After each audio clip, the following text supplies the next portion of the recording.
1. I'll do a standard review of something going over my likes and dislikes. 2. I'll pick one aspect of that thing to compare to Spider-Man 2. And then 3. I'll rate it as better or worse than Spider-Man 2. Spider-Man 2.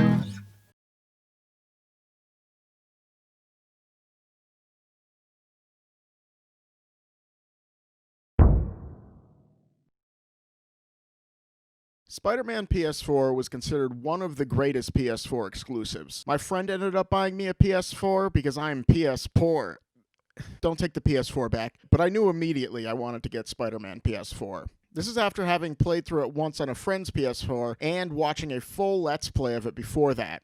For this review, I platinumed the game. It was the first game I've ever had 100% completion on, partly because I loved it, and partly because it wasn't that hard. For someone who loves video games so much, I kinda suck at them. This game really made Spider-Man feel like me. I also finished the New Game Plus and had full completion in the DLCs. But we'll get to the DLCs later. Let's start with the main game. I'll be saving most story discussion for the comparison portion unless it relates directly to the gameplay. Oh my god. I know this point has been beaten to death, but the web swinging and traversal feels fantastic. There's a sense of momentum unlike anything I've ever felt in a game, and everything is designed in a way that keeps you from ever losing that momentum. There's recovery ability, so that if you land unexpectedly, you can get right back into it. There's a point launch ability for gaining more speed, and you can upgrade that point launch ability so that if you time it perfectly, you gain more speed. Also, the web swinging itself incorporates the momentum from falling into the swing speed, which feels great. And there's a web zip ability so you can maintain your height. Certain things that would have stopped you, like fire exits in other Spider-Man games, have an animation that keeps things right on going. And scaling up a building in general feels speedy and doesn't drag at all. My one real complaint is that it's very easy to get stuck in a slow crawl, and it feels somewhat inconsistent as to how this happens. Then you end up mashing X and just praying you break out of it, which is also inconsistent. This is the only aspect of the game I feel was directly influenced by Spider-Man 2. The combat also feels very versatile, arguably even more than the web swinging. Given all upgrades, it's easy to forget to use everything in your arsenal. You have your basic punching attacks, gadgets, suit abilities, web attacks, dodges, finishers, and upgrades for all of this as you progress. The suit abilities are a really cool addition, but some of them feel repetitive and some are clearly better than others. I would have preferred they made significantly fewer but more unique and better balanced ones. They already had plenty of suits with no suit power attached. Some of these combat techniques can work together synergistically. For the gadgets, you can do a web bomb to web up a big crowd and then a concussive blast to stick them all to a wall. You can also use the suspension matrix and hit enemies with a trip web to stick them to the ground. This is really it though for any major way that the gadgets can work together. I wish the gadgets would have been made with more synergy in mind so you could really deal more damage. Like if having an enemy webbed up and electrified did damage instead of just stunning. You know, stuff that would work together to really hurt them. Like, if you were to web them up and then tell them you'd stay with them forever, but then as soon as times get tough and they develop just a little drinking problem, you leave them for their best friend Fred, who has a lot of money and they've never measured up to. Oh dear God, Debbie, please come back. The Spider-Man stealth sections are decently fun. The Mary Jane and Miles Morales ones are, different than fun. A lot of people have attributed this to the slow pace of them in comparison to the rest of the story sections, but I think slower sections are necessary for the pace of a game. But game pacing doesn't mean there needs to be insufferable sections to balance out the fun ones.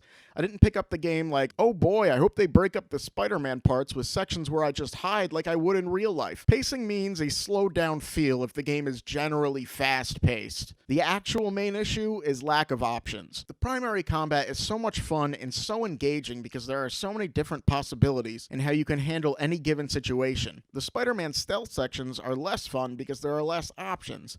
You have 3 different kinds of stealth takedowns. You can use a trip web, you can use environmental objects, and you can shoot a web to lure enemies to a different location. This is significantly less freedom than in regular combat. The Mary Jane and Miles Morales ones basically boil down to distracting enemies and sneaking by. As the options get reduced, so does the fun. I think this is also demonstrated by the fact that Mary Jane gets a stun gun towards the end of the game and her sections get slightly more enjoyable. With the exclusion of the Mary Jane and Miles Morales sections, all of the mechanics I've listed are what make up the bulk of the side activities. fights and traversal. In a lot of games, this would feel like a repetitive negative to me. But in this case, those things are so much fun that I love that there's an excuse to do more of them. These are also the methods by which you get tokens to improve Spider-Man's gear. Different tokens for different challenges. Some of the traversal challenges include unlocking towers to reveal sections of the map, taking pictures of important landmarks, which never fails to feel badass when you do it while still in the air, collecting backpacks with some nostalgic items of Peter's, Harry's research stations, and chasing pigeons, which give you research tokens because pigeons are science. The combat ones include stopping randomly generated crimes and fighting your way through bases that open up as different factions of enemies are introduced to the story.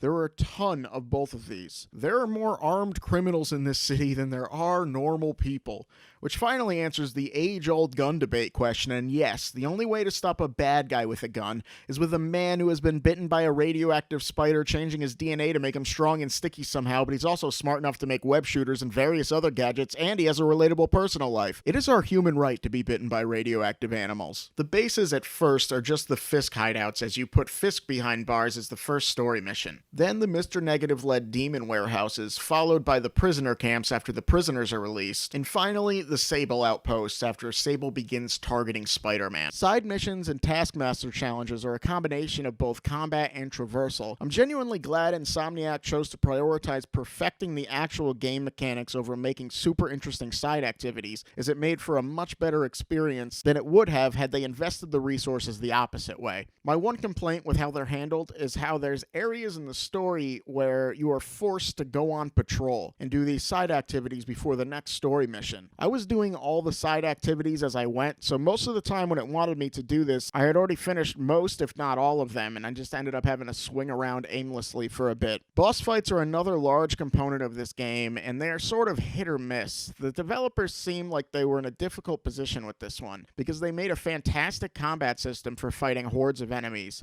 but it's not great for a one-on-one fight. In a lot of games with combat that works best with crowds, that would mean they would minimize the number of boss fights, like in Doom Eternal, for example. But this is a Spider-Man game. There has to be a decent amount of supervillain fights. All things considered, I think the developers did pretty decent. Some of the standard one-on-one melee fights were a bit boring, just web them up or stun them, punch them, and repeat. The Taskmaster fights were a cool tweaking of this system, as he would learn to defend against the last way you'd stunned him, so you'd have to find a different way. Some fights had gimmicks to mix things up, like how it was necessary to use environmental objects to stun Rhino. But I think where the boss fights really shined was with the airborne ones. They typically had the same loop of stunning and then punching, but having to stay in the air the whole time made them 100 times more engaging. The one where you had to balance Electro and Vulture was my favorite. The Sinister Six, Dr. Octopus, Mr. Negative, Electro, Vulture, Rhino, and Scorpion are the main antagonists in this game. One of the most visually cool things I've seen in a video game was the section where Scorpion injects Peter with hallucinogenic poison. It feels like a straight-up fever, nightmare, bad trip, anxiety attack rolled into one, but like, in a good way. I kind of wish this was where the actual final fight with Scorpion took place, because the one with him and Rhino is underwhelming in comparison. You encounter Mr. Negative multiple times throughout the story. Each boss fight plays out differently, with the final one being the most like a typical boss fight. Another part of the game with cool aesthetics where being airborne helps significantly. Overall, one of the more fun ones. Speaking of staying airborne, and this is a small note, but I like it a lot, the enemies sometimes say, "Keep them out of the air." This telegraphs to the player that they are more powerful while airborne in a really natural way, and I wasn't prioritizing staying in the air until I heard this and made the connection. We'll get to the Dr. Octopus fight later on. First, we'll discuss the DLC. I just want to say I'm glad I ended my playtime with this game with the New Game Plus playthrough and not the DLC, or it would have left a bad taste in my mouth. The DLC isn't horrible. It still has all the great mechanics of the main game, but all three feel largely uninspired in comparison to the main game. The first huge issue is that they throw in new crimes, bases, and challenges that award you with tokens but give you nothing new to do with these tokens. When I started the DLC, I was already max level and had every upgrade maxed out. I was looking forward to seeing what the DLC would offer in terms of new abilities, but there was nothing. I just stockpiled a bunch of tokens for no reason. Also, every level after 50 requires a huge amount of XP to get to the next one, and it just gives you a 1% boost to melee damage, health, and swing speed. I crunched the numbers, and this is only 1% away from not giving you a boost to melee damage, health, and swing speed. I question whether they were necessary at all, and the answer to that question is no. For these reasons, I won't spend too long on the DLCs, as there's not much to say. But before I go on, I just want to point out that these DLCs were not laziness on the part of the developers. It was a result of them being stretched too thin. They were working on these, the Miles Morales project, and the Spider-Man sequel. I would have preferred they just ignored the DLCs and focused on the other two projects given the result. The first DLC, The Heist, is centered around Black Cat and Hammerhead stealing art. It has some twists and turns, and I like the idea of it focusing more on a personal problem for Peter, where he learns he could potentially be a father. It also raises the fun question of whether or not Peter is a furry, because a cat is not a person. This keeps it interesting without trying to rival the scope of the main game, but it felt lacking and slow overall with what felt like a lot of padding. You literally pick up a pizza as a story mission. Call me old-fashioned, but I feel like the story mission should have more interesting goals than me in a depressive episode. And the ending shows what appears to be Black Cat dying in an explosion, but it's very clearly a trick and she is still alive. There's no real twist there for geniuses like you and I. There's only one real new enemy type added, the machine gun brutes. These guys were definitely more powerful than the brutes in the main game. They can dish out more damage and are a lot harder to stun, but overall they're not that different. There were some new side activities added, but they weren't all that compelling for me. The new crimes are focused on disarming bombs. There's one that uses the spider bot where you just walk up to a bomb and hit triangle to disarm it, and it was as boring to play as it was to explain. The other bomb disarming activity involves some swinging around and solving puzzles, so this was a bit more engaging. They were very hard to lose, and I don't think I let a single explosion happen. I've seen more fire in my mixtape. There are also new collectible activities when you have to find stolen paintings. Completing this leads you to the only side mission in the whole DLC, where you find out the detective you were getting these paintings for was actually Black Cat's dad, but you knew that the whole time if you were paying attention. Very anticlimactic. Though I could just be the only genius who figured it out. I don't know if I've mentioned this before, but I'm an attractive genius. The only addition to side activities I enjoyed were the screwball challenges. They were like the Taskmaster challenges from the main game, except they reward you for being stylish and performing photobombs, where you swing through a certain spot in a time trial or take out a lot of enemies in a certain location and take a picture. I like being in pictures for the aforementioned reasons. This wasn't huge, but it was more interesting than the rest of the additions. The second DLC, Turf Wars, picks up where the first one left off in the Hammerhead story. Honestly, it's still not great, but it's probably my favorite of the three. The first mission, where you invade Hammerhead's base, wouldn't have felt out of place in the main game as far as quality goes. The story also includes an arc where Yuri goes insane, and it's more compelling than anything in the first DLC. It also introduces a new enemy type right off the bat, a charging jetpack guy with a shield you have to dodge and then punish. Pretty standard stuff, but he's fun enough and keeps the pace of the fight up. It's the most unique new enemy in the DLCs. Another addition are the new Hammerhead bases. Same deal as the bases in the main game, except the extra challenges take full advantage of the fact that you are fully upgraded, like web 20 enemies to a wall, which is a lot of enemies to be webbed to a wall. I don't know if you've seen many walls, but this isn't usually the case. The screwball challenges are also back with the photo bombs in a different variety of challenge types. Completing all of them unlocks a side mission where you track down Screwball, but she's not there and you just fight a wave of thugs. Again, the only side mission is pretty underwhelming. The final boss fight against Hammerhead was too easy, given there was 2 full DLCs of build-up for it. You can use electric webs to stun them, which arc to nearby enemies and allow you to just beat on them risk-free. And finally, the cartoon spider suit is the silliest thing I've ever seen in my life, and you can't take him seriously at all, and it's amazing. The last DLC, Silver Linings, I don't have much to say about, considering what I've already covered in the last DLCs. Not much is new. Hammerhead is the main villain again, and he is nowhere near compelling enough to pull all 3 DLCs. There are no real new enemies, just reskins. There's a team up with Silver Sable, which is neat. It only has 1 side mission again, and it's unlocked after beating all of the Screwball challenges. You finally have to chase down Screwball, and you end up using a lot of the stuff you have in the previous challenges to catch her. The final boss fight with Hammerhead was decent, probably the best and most challenging boss fight in all of the DLC. You had to damage his leg, then have Silver Sable hit him with a laser, and then he would be stunned so you could beat on him. Once he raised his shield, you had the added step of hitting him with a bomb that Sable dropped and contending with multiple other foes. Overall, a good final boss fight to conclude the DLCs. Thus ends the very boring DLC section. Oh, and I also played through the New Game Plus on Ultimate difficulty. I didn't feel much of a difficulty increase, as as I was fully upgraded at that point, though I had hoped the New Game Plus would have accounted for this. Okay, before we move on to the comparison, I want to get a bit serious for a second. No, this isn't a silly misdirection where I talk about cake for 10 minutes. You may have noticed throughout the course of this review, when I criticize something, I only ever asked for something different, never something more. I even went so far as to say I wish they left out the DLC entirely. This is due to the fact that game developers are under some of the most high-stress conditions and can work for 100 hours plus a week. That's almost every waking hour, if not every waking hour, spent just doing their job. Not to mention some of the toxic work conditions, companies with rumors of sexism and other bigotry. This is not unique to game development, but there is no escape from it in game development. It is their world, it's all they do. This may not come as a shock to some of you, but I feel I need to address it for one specific reason.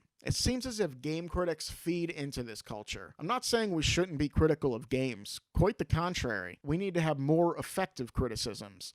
Things that can be achieved. Whenever I hear a YouTube critic say something like, this game needs twice the enemy variety, or it needs to be X amount more hours long, I cringe a little, especially for a game that's already this scope. Where would the man hours for these things come from? What about the money? An unbelievable amount of time, effort, passion, money, and knowledge already went into this thing. Just asking for more is both a lazy criticism and one that can lead to these awful working conditions. Not only do the male horses in Red Dead Redemption 2 have animated testicles, they fucking shrink in the winter. Someone missed their daughter's birthday for this. Asking for a different or more focused game would be much more valid than asking to pile more on top of what is already there. Maybe the horse doesn't need hyper-realistic testicles, or every hair on everyone in the world to be individually rendered. Every member of these teams spends so much time working they actually miss huge chunks of their personal life, and worse yet, they're seen as disposable. Oh, you don't want to work a 110-hour work week? Well, there's 100,000 other people who wanted this job their whole life. A lot of these terrible conditions take place during crunch time. In general, game studios are not given enough time to finish their games in a normal time frame. My favorite game of all time, The Witcher 3, was made by CD Projekt Red. They have crunch times that can last up to a year. That's an entire year spent doing nothing but one thing and one thing only. Worse yet,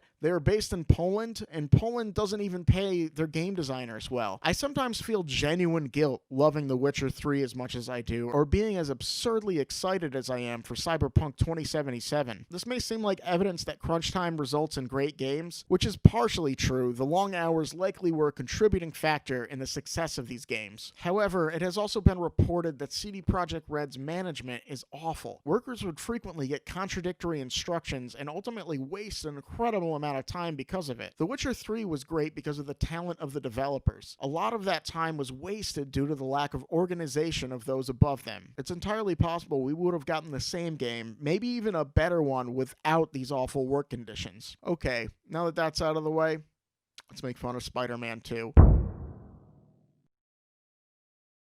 Both the movie and the game take the approach of trying to make Doc Ock a sympathetic villain. In Spider-Man 2, I feel they very much fall short of this. The way in which they attempt to make him look sympathetic boils down to it not being his fault that the arms took over his brain. He failed to take precautions due to his hubris, but he on his own is not evil. I'll be the first to admit I didn't read the comic books, but I have a very sort of reliable source on the matter. My dad. He has a terrible memory, but I choose to believe him out of being a good son. He said that the incarnation of Doc Ock he read was not portrayed in this sympathetic way. If this is true, this was a very intentional decision on the part of the writers to change up the character, and it makes it even more perplexing why they would only go halfway with it. Again, I'm not sure if this is true, but I'll take any possible opportunity to give my dad a shout out. The first main issue with how they handled this was that Octavius was kind of a dick before the accident. I'm writing a paper on you for... Yes, I know what you're doing here, but I really don't have time to talk to students right now. Tells me you're brilliant. He also tells me you're lazy. Hello? This is Peter Parker, Connor's student, the one who falls asleep in class. Are you sure you could stabilize the fusion reaction? Peter, what have we been talking about for the last hour and a half?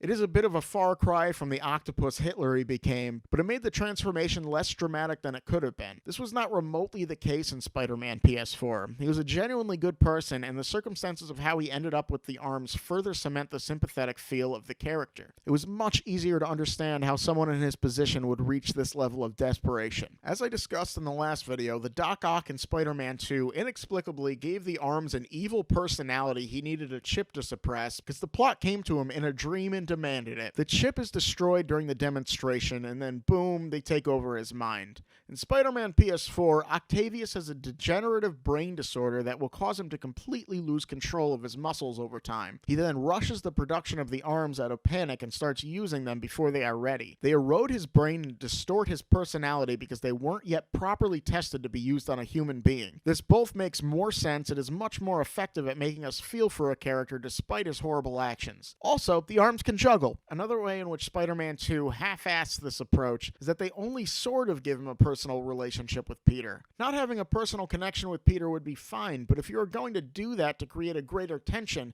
and more emotional impact when Peter has to fight him, you might as well go all out. They did this in Spider-Man PS4. Peter worked closely with Octavius and thought the world of him. Not just that he was intelligent, but that he was a genuinely good person. This made the final fight hugely impactful, and even more impactful when it is revealed that Doc Ock knew Peter was Spider-Man the whole time. Not to mention how it's a pretty fun fight on top of that. It rewards you for being airborne and requires it at times, which is always a plus, and it has a decent deal of challenge. It feels like a final boss fight. Plus, the dialogue throughout continues to drive home how far gone Octavius is. It really shows how much his brain has been damaged, and in case you were justifiably skeptical that this wasn't worth the fact that they could juggle, this made me genuinely cry in a couple of my playthroughs, and I barely cry twice a day, especially when Peter has to just leave him there when he knows he'll go to prison and suffer through his disorder in the worst possible way. He's yelling for Peter to stay, and the voice performances by both William Salyers and Yuri Lowenthal really sell this scene. They do an incredible job. It is for these reasons and more that I give Spider-Man PS4 a rating of better than Spider-Man 2. And if you guys follow the channel, you know I don't just hand that out every video. Like and subscribe. You know, it's interesting. They did another study on people that don't subscribe to my channel, and the researchers found that there were too many of them. So subscribe and fix that for science.